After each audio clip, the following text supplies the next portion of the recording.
The topics and opinions expressed in the following show are solely those of the hosts and their guests and not those of W4CY Radio, its employees, or affiliates. We make no recommendations or endorsements for radio show programs, services, or products mentioned on air or on our web. No liability, explicit or implied, shall be extended to W4CY Radio or its employees or affiliates. Any questions or comments should be directed to those show hosts. Thank you for choosing W4CY Radio.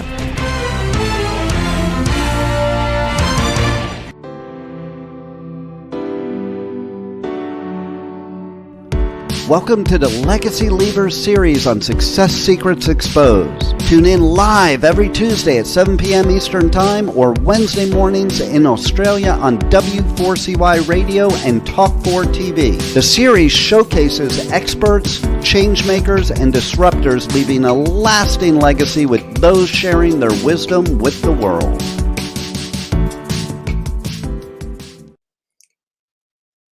Good morning, good evening, and good day to you all, and welcome to another episode of Success Secrets Exposed. Our topic today is LinkedIn and business development, and we're absolutely thrilled to have Ashley Leeds, the unstoppable 15-minute guy. He has over 32 years in sales and 17 years in specialising in assisting accountants and bookkeepers. And Ashley is a business coach who empowers business owners to master their sales and marketing. He's created and renowned for the LinkedIn Daily Habit Workshop. He's led 41 cohorts and teaches LinkedIn strategies, etc., from stage presentations, webinars, through YouTube and podcasts. And he talks from free resources to VIP services. Ashley helps users excel on LinkedIn. Energetic and engaging, as you'll see, he'll share valuable insights to boost your LinkedIn profile and presence. Please welcome to the show, Ashley Leeds. Wow, what a lovely introduction. Hi, Sally, how are you? Very, very well, thank you. I am absolutely thrilled to be sharing the platform or the stage with you today. It's an absolute bless honor. you. Thank you. Well, no, it's lovely to be invited here. And I don't know if anyone can tell, we've got different accents. I'm from the UK. Yeah, and I'm in Australia, but from the UK, but I'm the little Aussie in my family. There you go. So I'd love to dive straight in because I know everyone always wants to know all about LinkedIn and how they can use it, etc. So can I ask you to share me, you've had lots and lots of different jobs. In your case, you've had 30 different jobs and you leapt out of that to become self-employed not that long ago. So I'd love you to share your backstory. Yeah, so it's incredible. When you stop and look back at what you've done, you're just like, okay. That's how I got here. But everybody sees you as an overnight success. They haven't seen the last, I'm older than I look, and they haven't seen the last however many years I've been working. Yeah. I started my career as a chef. I wanted to be a Radio 1 DJ when I was at school. And back in the day, you go to your careers teacher and say you want to do something out of the ordinary. It's like, no, you can't do that. Yeah. And so I lived in a seaside town. So I got myself a job as a chef, went to catering college, did really well, went up to London, worked in France. And then I came back down to here to Sidmouth in Devon, where I met my wife. We were both working at the same hotel. We're both chefs. And then we moved away and got jobs elsewhere. And then we got married and we wanted to start a family. And as a chef, you work silly hours and you don't get paid much at all. You didn't back then. And so I left my passion of cooking and went into sales and actually earned enough in my first sales role for my wife to give up work and be a stay-at-home mum. And so I missed being a chef, but we've got the two most delightful daughters, a lovely relationship with them. And that, I say, is down to Deb's being at home for them and me having the support from an amazing wife so that I could, earn the money. And then when I came home, I was home and we had fun as a family. And the reason I've had 30 jobs is when it got a bit too much and the boss was saying, you need to work harder, you need to stay on later, you need to come in earlier, you need to work weekends. And I'm like, no. So I've never earned loads of money, but I've always been there for my kids. And, just they wanted to spend Father's Day with me. Rather than a platitude and a card and a phone call. We spent the day together. It was beautiful. That really doubt would have happened if I'd have been that guy earning bucket loads of money and just showering them with cash. Yeah. I showered them with love, and that is all down to Debs. And so fast forward my sales career, I ended up where I've had 30 jobs in my career, and I've sold pretty much everything. But 17 years ago, I ended up working for a software company, and we were selling software to accountants and bookkeepers. So real niche. Yeah.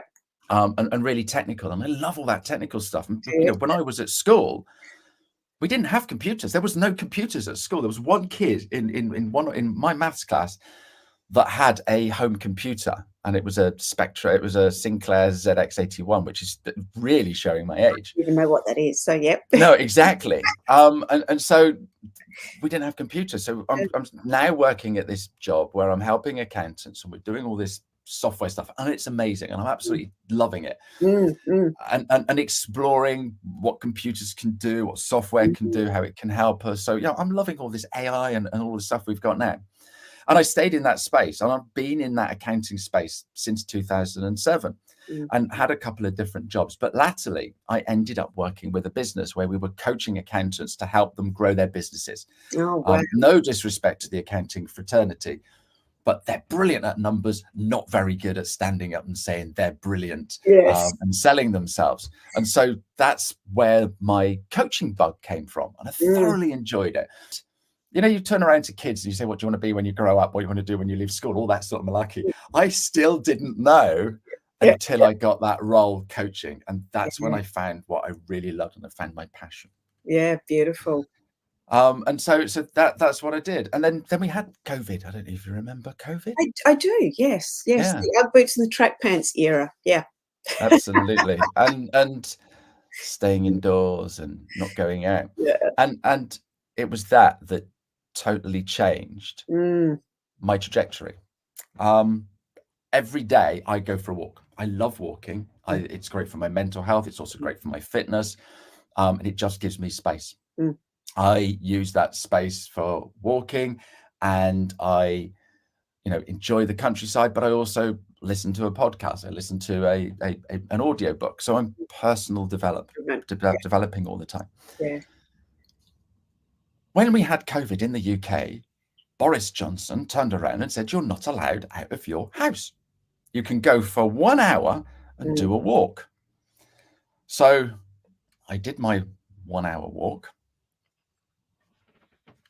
first thing in the morning. Yeah. And then that meant, what am I going to do at lunchtime? Yeah. And most people were working through lunch because there was nothing else to do. And, I needed to do something different. So you see my guitar behind you. If you're listening on the podcast, you cannot see my guitar, but honestly, there's one there. It's red, just so you know. And so what I did is I grabbed hold of this guitar and I got my phone and I balanced it on something. I got my music book and I did a 30-minute or probably only 20 minutes live stream to Facebook. First ever live stream I've ever done. First time I've played the guitar to that sort of audience. I do open mics. I sing in a band, but I'm not confident enough to go out and play guitar and have my own gigs. Yeah. So I did that, and it was absolutely rubbish. And I've got that first video up on YouTube to prove how rubbish it is, because when I say to people about doing stuff on LinkedIn, just have a go, because if you don't start, you'll never get anywhere. You'll never start. Yeah. And if someone had said to me on that day, just do this, play guitar, and it will change your life, and you'll be hosting things and writing books and stuff like that, I would never, ever have believed them. Yeah. But I did. And then I did it the next day. Then I did it the next day. Then I did it the next day. And I did it for 100 days on the trot, every single day, Saturday, Sunday. For a big chunk of that, we weren't allowed out. So it was absolutely fine. But then we were allowed out. We could go here and go there. And weekends it was, oh, Dad's got to go back to do his show. But because I was close to 100, I thought, right, I'm gonna do 100. And because I did 100, I ended up in an exhibition for the 100 best 100 heroes for lockdown or something. Oh, bless. So I was there next to the lady who made a load of face masks, next to the guy that was delivering food, next to the guy who project managed the Nightingale Hospital that they built in Exeter. You know, and it's just humbling, just absolutely humbling. But people were tuning in. It was giving people direction. I live just below a load of flats, so all the retired people were watching out their windows. And you just didn't know this was ever going to happen. It was touching, yeah. And during lockdown, I also did an open mic on Zoom. So every Thursday, I'd open up my Zoom room, and people would come in. And they'd play a song each. We'd have a little chat. We'd bring a little beer with us. And for some people, this was a real lifeline during that difficult period. You know, I'm lucky I live with my wife. My daughter was still living at home at the time. So we had things going on. We had a guide dog. So he was living with us. And there was lots of things going on. We were Skyping my daughter and my family. But some of these people coming in on this open mic, that was the only interaction they were having all week. It was incredible. Yeah. During the year, my friend, his little daughter got cancer. It's okay. She's fine. We're goodness knows how many years on. She's a bundle of joy. But she was 3 at the time, and it was invasive. She had to have lots of operations. She had to have lots of chemotherapy, and it was horrible. And my friend would phone me, and we had this rule in the house: if he phoned, just stop everything, and you know. So you know, normally if the phone rings at dinner time, ignore it. But you know, I was there for him, and that was all I could do. It was all I could do. He had a friend that did a run and raised a bit of money, and I kept thinking, what could I do? What could I do? Well, as we got to a year of doing the open mics, I had this silly brainwave. And the silly brainwave was to do a 24-hour open mic on Zoom. Oh my gosh. Yeah. And raise a bit of money for the charity. So, okay, that's a good idea. So what I did is I sent an email around to all of my friends that were coming to this open mic. Yeah. I've had this idea. What do you think? And I had this email back. And the email came back something like, yeah, well, it's a good idea, but no one's going to want to come. No one's going to want to do this. 24 hours is ridiculous. And you know, the words to that effect. Why don't you just do 3 hours or 6 hours, and you could still raise a bit of money? And you're sort of like, yeah, someone's talking sense, because Zoom, you can't do Zoom for 24 hours. You can't, you know, and it's all, you know, you've got to stay up and stuff like that. But you know, I thought, I've got a few friends, you know, we'll hand over to Dave, and then Ian can take over, and I can go to bed and have a sleep, because I need my sleep. Yes. And my daughter turned around to me. She said, Dad, if you're going to do this, you have to stay awake and be the host for the whole 24 hours. Because you have to have the challenge that my friend and his family have had, you know, to really understand how difficult it can be. And I'm, oh, right, okay. Maybe this guy's daughter, she's brilliant. She's brilliant. Maybe this guy's got a point. And then when you look at that letter or that email, you can do one of two things, can't you? You can either agree with him and go, yeah, you're right. Or you can say, right, I'm just gonna go for it. Yeah, absolutely. And that's what I did. That's what I did. And I had 3.5 weeks until the anniversary of when we started. Oh, so it was all tied in perfectly. But I had 3 weeks to get this ready, to get some musicians. My initial thought was 24 musicians, and each do an hour. All right. And if I get each musician, we'd try and raise £100 for each musician. That would be £2,500 raised. That would be a nice amount of money for cancer versus I can't think of the name of the charity now. It's gone. But it'd be great to give them some money. £2,500 is going to help, because at that time they weren't doing much, because people weren't doing anything, because they were all locked indoors. Yeah, absolutely. So I called in a few favors from friends. A friend did a bit of marketing, a friend did a bit of PR, a friend got a website business, and we built a website, got Just Giving, got involved with the charity, and the lady was coming in, do this and do that, and you can do this, and I can help you with this. Young Lives versus Cancer. That's the name of the charity. Love it. Yeah. And Steph was brilliant. And she said, if you're going to raise some money, it would be better if you actually tied it to something.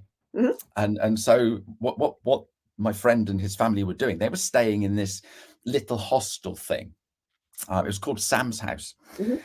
And so that they didn't have to drive up and down the motorway to go for chemotherapy, because it's at like stupid o'clock every morning. And so they get to stay in this hotel. And it actually costs the charity £33 per night per family. And so Steph said, if you work on £33, and I said, right, okay, so let's go for 6,600, which is 6 months of £33 a month. The numbers are there or thereabouts. I think I can't remember. It's about that sort of amount. Makes sense. So we started doing that, and rather than doing 24 musicians, I thought if we do 15 minutes, okay, then we're going to get more musicians, and then we might raise a bit more money. Yep. Right. So that was what we did, and I'm writing to everybody, and I've got people from America, people from Holland, Italy. It was amazing, and up until the night before, I was still getting emails. Oh, can I be involved? And I was slotting them in. Yeah, wow. But there was this horrible gap between about 2 a.m. and 4 a.m. And I'm like, oh my goodness, what am I going to do? I've got one band from America coming in at about 4 or something. But my core gang that were, part of this open mic, they turned around and said, what can we do to help? I said, well, I need somebody. And with that, I think I had about 6 or 8 of them all say that they would do the early, the middle of the night. Yeah. And if you speak to one of those people today, they will turn around and say it was absolutely magic. Sorry.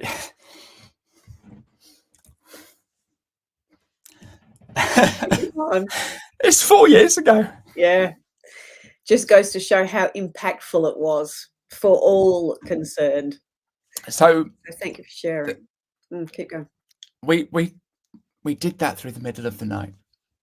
And we were just jamming, but it was lovely. It was, and nobody could go to bed. They just wanted to see the next person. And it was just an incredible experience. And while all this was going on, I was still doing my job. So I was still employed. And I was getting all these emails from people. Oh, this is amazing, Ash. This is brilliant. You're amazing. And I'm just like, I'm just doing this for this kid. I know. And I just want to raise a little bit of money.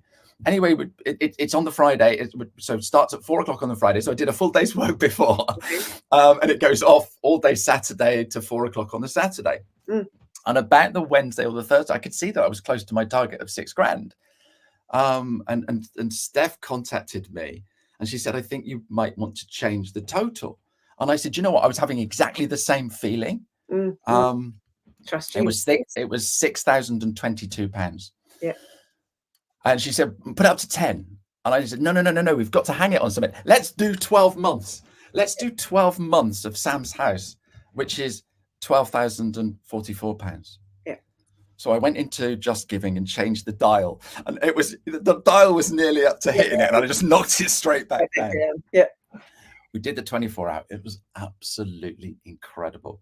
I was here all night. My family kept popping in.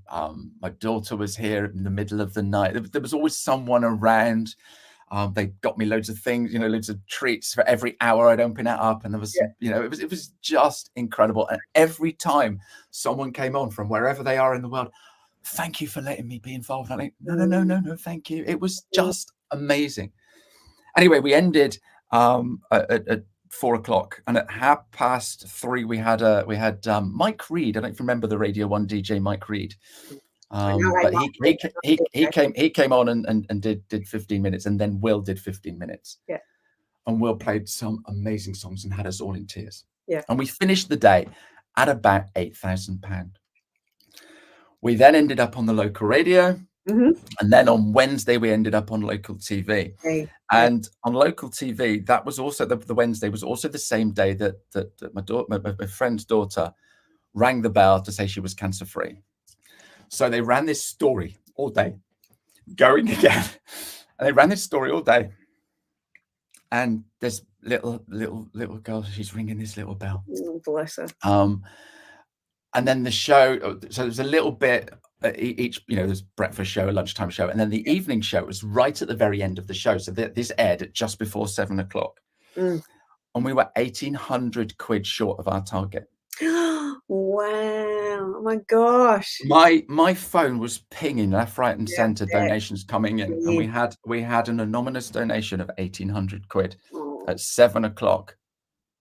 Oh my God! Yep. And I came in here. Paul warned me about the tissue, so just join us. I came in here and went live and streamed, and I just cried my eyes out and just said thank you to everybody, because it was incredible. And the next day, I told my boss I wasn't going to work for her. Yeah. And I left my job. Wow. So from obviously that extraordinary experience, and I get, you're going the whole I want to be more and do more. But there's obviously some things you learned around that, because I picked up on the fact that you can rally a crowd. You've worked out how to market and promote, and which is just talking to people. And you were doing that. The 15-minute thing was coming into play. So tell us now how this is all tied into you becoming the 15-minute guy, and this and how that's how you've ended up crafting this legacy that you're now leaving as it relates to LinkedIn and being the 15-minute guy. Yeah, and I'd stop, and I haven't told this story for a while, which is why I'm a little bit emotional. So I do apologise. No, don't at all. But like I said right at the beginning, I picked up my guitar. I didn't know, but what I was doing, but by picking up that guitar, I was getting confidence. Yes. Okay, I was getting confidence of being in front of the camera. I was getting confidence of doing stuff. By the second week, I was playing all the songs that I played the week before. And I sort of like, right, I need to learn some more songs. So I was building up a mental memory of learning new songs, and so just developing myself. And people see me today and they go, oh my goodness, the way you play guitar. But it's because I did 30 minutes every day. And I was probably doing an hour every day because I was practicing as well. There was nothing else to do. I couldn't go for a walk, so it was fine. So imperfect action, isn't it?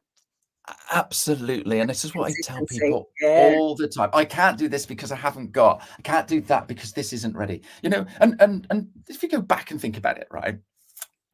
That first video, and the reason I share it is because it is rubbish. All right. I didn't even look all right. I hadn't done my hair. I didn't know what I was playing. So I was just fiddling through the books. I was sat down. The camera angle wasn't right. It was all rubbish. Now, your average person would turn around and go, oh, I've got to wait until I've got a decent camera. Oh, I've got to have a proper tripod. I've got to learn, 10 songs so I can play them. You're like, while you're wasting your time doing all of that, I've done 50 gigs. Yeah.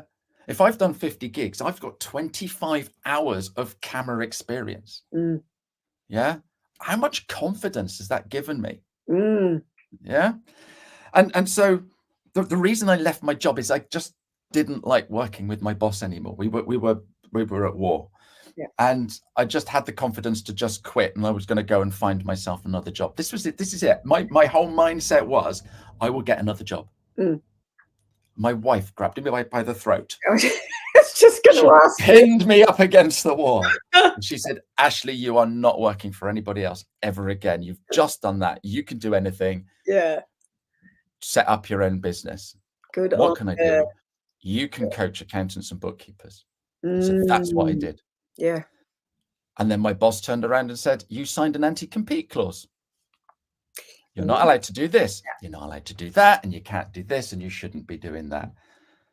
And I sat with my mentor. I cried my eyes out. And I said, that's so unfair. I'm just a little guy in a shed in a seaside town in the back end of nowhere at the bottom of the UK. She's got this big business. I am not a competitor. Yeah. And she did me a favor that day, because that was when I turned around and said, right, I know what I'll do. I'll do LinkedIn. I've helped people with LinkedIn. I can see that they do it, because I was helping one guy in a week, just working with me. And it was just 15 minutes a day. He got a £1,200 order. Yeah, there you go. And you sort of like think, that's incredible. Yeah. And that was the penny drop for me. Yeah. And so I know that people struggle with doing LinkedIn. I know that they go in and they lose an hour. and nothing happens, and then therefore LinkedIn's rubbish. Yep. But this guy, we did a little bit every day. Okay. 15 minutes a day. We can all find 15 minutes. Yeah. When I meet with people want to Zoom. Yeah. They go, oh, have a quick Zoom and have a Zoom coffee. Yeah, great. And they book an hour. Mm. Well, you spend the first 15, 20 minutes talking about the weather and your dogs. You get into a bit of business, and then you sort of like, chatter for another 20 minutes. And no business is really done. And you're sort of like, well, I've only got room for a few meetings today. So I've been doing 15-minute meetings for ages. Mm. And so I book a Zoom, someone comes on, and they know they've only got 15 minutes. Yeah, straight. Do you know how many people turn around to me and say, Ashley, that's disgusting. You've only given me 15 minutes. Oh, really? None of them. No. Nobody ever says that because they can see that I value my time, and therefore they're valuing their time. Yeah. And we get straight into business. Right. How are you doing? Yeah, brilliant. Right. What do you want? I want this, this, this, and this. Right. This is how you do this, this, this, and this. Anything else? No, that's fine. Cheers. Bye. Aye. Brilliant. Yeah. Absolutely brilliant. So 15 minutes. We can all find 15 minutes. And so I built my workshop around a 15-minute a day habit. Because if you get into that habit, if you do 15 minutes every single day, that's 65 hours a year free marketing. Who doesn't want that? Yeah, exactly. Yeah. You know? And so that's how it was born. That's what I did. And I've built that business up. And because I've been doing that, and because I've been doing loads of other things on LinkedIn, I am now seen as an expert at LinkedIn. Such an expert at LinkedIn in the accounting space that just a couple of months, well, a month ago, actually, I was asked to host the LinkedIn Lounge at Accountex. I love this story. Yes. Which is the world's biggest accountancy show. Yep. 11,000 visitors, over 300 stands, 180 different speakers. It was incredible. And they got me to host a stand for them. It was amazing. It was absolutely amazing. So unbelievable. And all from me starting playing the guitar on the 24th of March 2020.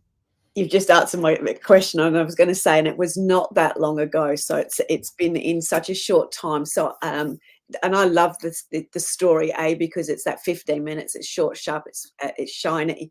But the other thing is the story as it relates to consistency and building that confidence muscle, and just continuing to have imperfect action, and then it becomes perfectly appropriate. And then you get asked to speak on the stage, and you get asked to host the LinkedIn Lounge, etc., for the entire industry that you actually look after and represent as their guest expert speaker. And you've done that in such a short space of time. And I'm going to come back to where we've both had the conversation where people say, oh, I've just got to get this right. I've just got to get that right. And 12 months. And I think we can all be guilty of that, because I will say I actually caught myself doing that. No, I won't make that meeting yet because I just need to get this all stacked up right, getting all the ducks lined up. And then I went, oh, no, let me just map it out quickly, and then we can move on it. We all can get stuck in that I've just got to have it perfect, or I've just got to have all of the ducks lined up, versus let me just get 3 of the ducks lined up and the rest will come into play after that. So I'm really glad that you shared the in-depth story around that, because I think that's such a great everyday lesson for all of us, and a reminder that imperfect action is where the magic secret sauce is. Yeah, absolutely. And like you say, consistency. Yeah. People turn around to me and go, how do you beat the algorithm on LinkedIn? Yes. Stop worrying about the algorithm. Just show up every day. Yeah, if you show up every day. And I teach LinkedIn as a networking meeting. Yes. All right. We've all been to networking meetings, breakfast, it's lunch, evenings, whatever it is. All right. If you went to a networking meeting every single day, okay, and so a breakfast one day, a lunch another day, an evening drinks another day, but you did five a week, all right, for a whole year, you would be fighting people off for business, because everybody would know you, everybody would like you, everybody would trust you. Yeah. But the investment in time is crazy. because you'd be getting up early, you'd be spending, 2 hours at the networking event, an hour to get there, an hour to get back, an hour to decompress. So it's going to take up an awful lot of your time. You can do exactly the same in 15 minutes a day on LinkedIn. Yeah. Just by showing up. Yeah. Yeah. Beautiful. I'm going to ask another question here because there's obviously been lots of, I'm going to call it personal development, but it's more personal growth through that consistency and that habit.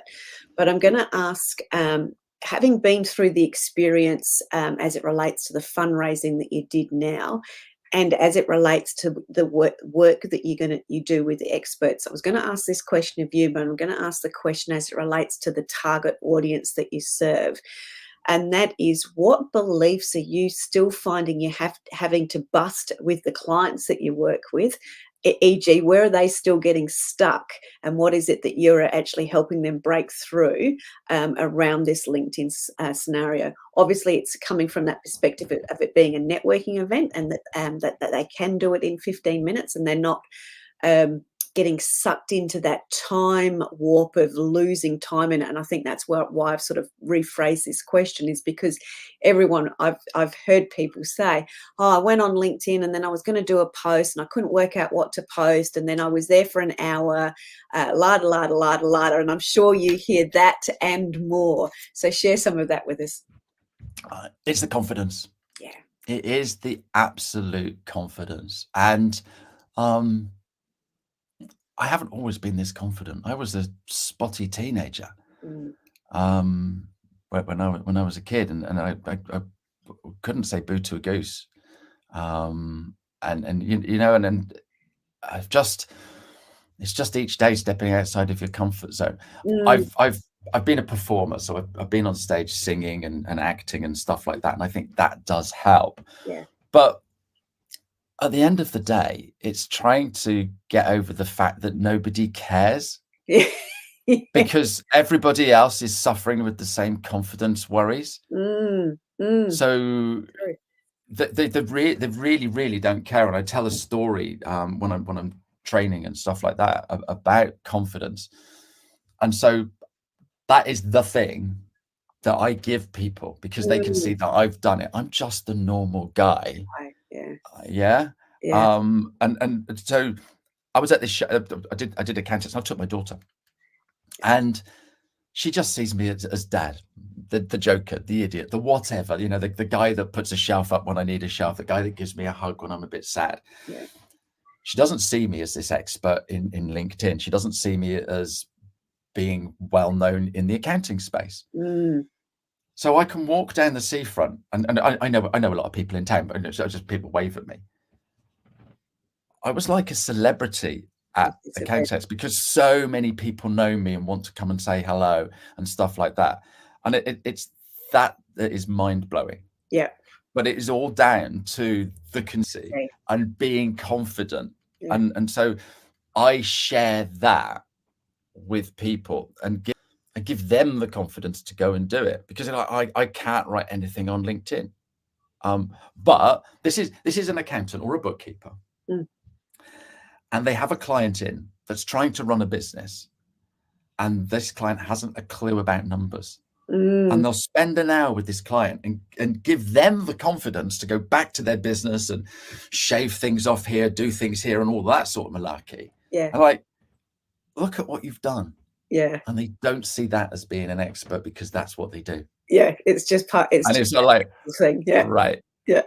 Tell that story on LinkedIn. Yeah. Because that is an amazing story, how you've helped that client. Yeah. Yeah. And so, but part of what I teach is all about is doing comments on posts and things like that. And that's where you start getting your confidence. Yes. Yeah. So just put a little comment on, and then tomorrow do 2, and then the next day do 3. But while you're writing a comment, your brain is thinking of words and stuff like that. Because you're writing a comment, you've had to read the post. So you're reading the post and you're learning how the post is structured. Yeah. And this is a really good post. I'm going to, and then when you write a post, and it just comes. When I was at school, I was in the top stream from maths. I was really bright at maths. Yeah. And I did science and stuff, but I was in the bottom set for English because I was rubbish at English. Yeah. And I've gone through life thinking I was rubbish at English. But I've written a book Mm. and I write loads of content. I'm known as a content creator. Creator now. Yeah. And this is all just because I've practiced, just like I did my guitar. Yeah. And one of the things I say to people, I get them all. It starts on a Monday, and I'm running my very last one this week. Yeah. Starts on a Monday. So yesterday, they're all looking at me like this. Deer in the headlights. Yeah. Oh my goodness, what do we do? What do we do? Yeah. Where do And we it's start? not like, What's you the know, right I'm to do? worried about this, don't know how to use it, etc. Yeah. Hands up who drives. Every single one of the people in the room put their hand up, they can drive. Yeah. Mhm. Driving is far more difficult than learning LinkedIn. All right. And if you get it wrong, you could die or you could kill somebody. Mm. Yeah. That doesn't happen on LinkedIn. And what were their faces then? You must show us that. Ah, well done. But we just focus on this one problem. Yeah, we And it's not like, well, it. and you know, I've got no confidence, Ash. But you've just explained to a small business owner how they can get out of their debt, and you know, Yeah, you've used all complex, you know, modeling and spreadsheets and cash flow forecasts, and you've just explained all of that. Yeah. That's rocket science from where I'm coming from. Yeah, it's Yeah. so true. You know, it's white magic or whatever. Yeah, You know, and you've driven to get here to tell me that. So you're a genius. Yeah. You know, and it's sort of like, yes, I have confidence in that, but I don't have confidence in LinkedIn. Yeah, but if you've got confidence in that, you can learn confidence in LinkedIn. In this, yeah. And when you stop and think about it, like, yeah, okay. Mm. And you know, a lot of the stuff I talk about is common sense, but we don't listen to common sense. We start worrying, and this is all down to neuroscience. Yeah. Because our brain is here to protect us. Oh, that's scary. I won't do that. Mm. And just take a chill pill. Yeah. Just have a go. What's the best that can happen? Exactly. It's all about, I'm going to use the reframing. It's about reframing it and removing the blocks that we self-impose. And that has become the habit, isn't it? It's almost that the self-imposing has become the habit. Whereas the reality, if we go back to basic common sense, that's where the simplicity is. And it's then just practicing that simplicity. Yeah, absolutely. Yeah. But we just get hung up. We do. We just get hung up, and there's another excuse to do. I'm gonna make sure I've got a nice photo. I'm gonna use Canva. So I've spent 3 hours doing this amazing thing in Canva. Yep, I hear that. And now it's time to go home. Yeah. Yeah, and I didn't do any business development today, but I did a post, but it took me exactly what I hear all the time. I'm going to come back to the event and the experience that your daughter has had at seeing you as that celebrity. Because one of my questions was, because of it being the legacy leavers, is what type of legacy do you want to leave? And obviously the experience that your daughter's had around seeing you in a different light and having seen you through that process, what do you think that the legacy piece is as it relates to your daughter? What's her comments been? And that's so you want to start me off again, don't you? I do, yeah. So this is the magic of life, Ashley. But I know, yeah, I know, and we're learning every day. Yeah. You know, my daughter's given us a grandson, and just watching him grow, develop, and all of that is a new life lesson for me. And you know, it's just amazing, and I see his awe and wonder in me because I'm like that. You know, I am childlike. But I'm in my shed. This is a shed, right? Yeah. This is where I do my work. I chat to somebody on Zoom. I help them. I post a little bit on LinkedIn. I do a little interview, and all that sort of stuff. Yeah. And my family don't really know what I do. You know, there's a window the other side there, which is the living room, and they sort of like see me chatting. They come and wave at the window, and then they see that I'm busy, so they just ignore me. Yeah. They really don't know. And your kids think you're a bit of an idiot and stuff like that. So they don't really know. Yeah. But with this thing I did up at the LinkedIn Lounge up at Accountex, it was a big thing. Yeah. And the organizer turned around to me and says, look, you can't do it on your own. I'll give you an intern. And I said, oh, right, an intern doesn't know anything about LinkedIn, doesn't know anything about that. Yep. Exactly the same as my daughter, but my daughter knows me. Mm. And my daughter will also keep me in check and help me and what have you. So I turned around to her and said, do you fancy coming up and helping me? Oh my goodness, yeah, that'd be brilliant. 3 days away from my son, perfect. Three days of not doing washing up and stuff like that. It was just amazing. We had an absolutely lovely time. We stayed up there. We went out for meals and stuff like that. But she came on my stand. Yeah. And I talk about Accountex all the time. I've been going to Accountex for a long time because I've been in the industry a long time. And I've exhibited with different organizations. I've helped other people on their stand. So I've been quite a lot. And it's like Christmas for me. It's great fun. Lots of my friends are there. The great big stands, you know, you've got the big companies that you know, spend an absolute fortune, and the stands are just incredible. Yeah. And we walked in through the door. She didn't know what to expect. We walked in through the door and she was like, oh my goodness. Yeah. Now I see why you get so excited. Yeah. It was brilliant. And we wander around and find my amazing yellow carpet, all branded up. It was just incredible. And we spent 2 days on this stand. And there was people coming up one after another. And I just had queues on the stand. I've bumped into people since. They go, Ash, I wanted to see you at Accountex, but you just had, every time I came past, there was a queue, so I couldn't get to see you. It was just crazy. It was just crazy. And I'd sit down with somebody and I'd have a chat with them and I'd help them with their LinkedIn. And I'd come back at them with some comment that made them go, you know, and just thinking about it. And my daughter was there, you know, she was helping people, but then when it was quiet, she was watching me and she was laughing at me and stuff like that. And when we left that evening, the first evening, we went to the exhibitors' party and we were walking over to the party. And she turned around to me and she said, Dad, you are incredible. You are just awesome. You are lovely with so many people and everybody loves you. I am so proud of you. And, you know, she's one of my, I've got 2 daughters and she's one of my, you know, she's one of my 3 toughest critics. And for her to say that, just, you know, you think you're doing a good job, but when your toughest critic tells you that you're awesome, you need to start believing it. And so, yeah, it was more than just me being on a stand those 3 days away with my daughter up in London.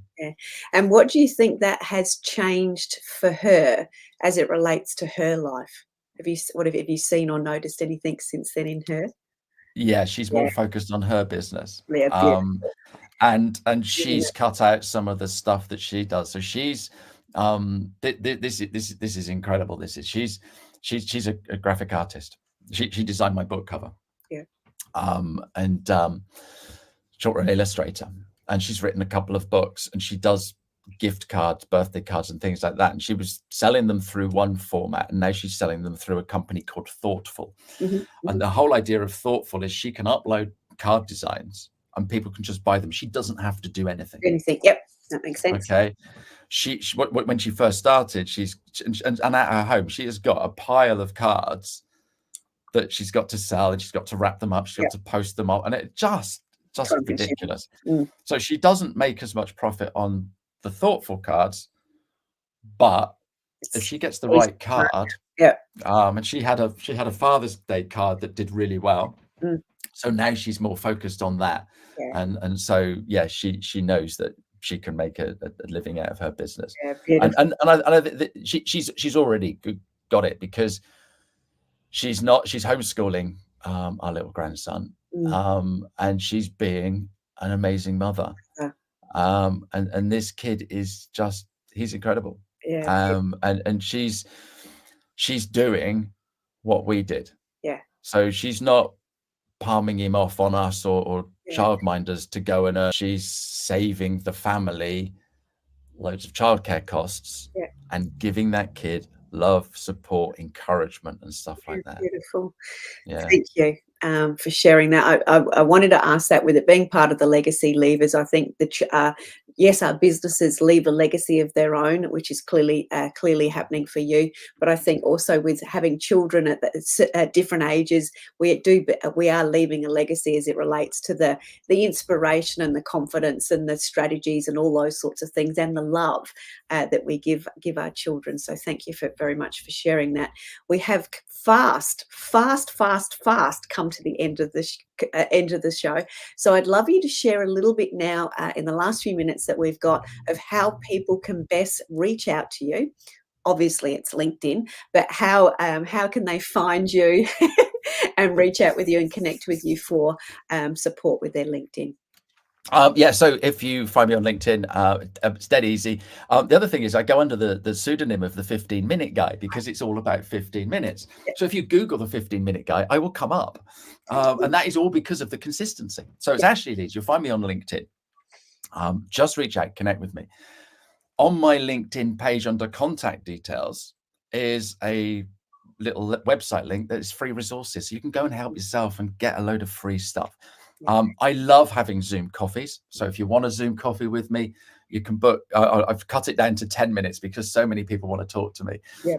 But I do one-to-one coaching. I'm not doing my workshop anymore.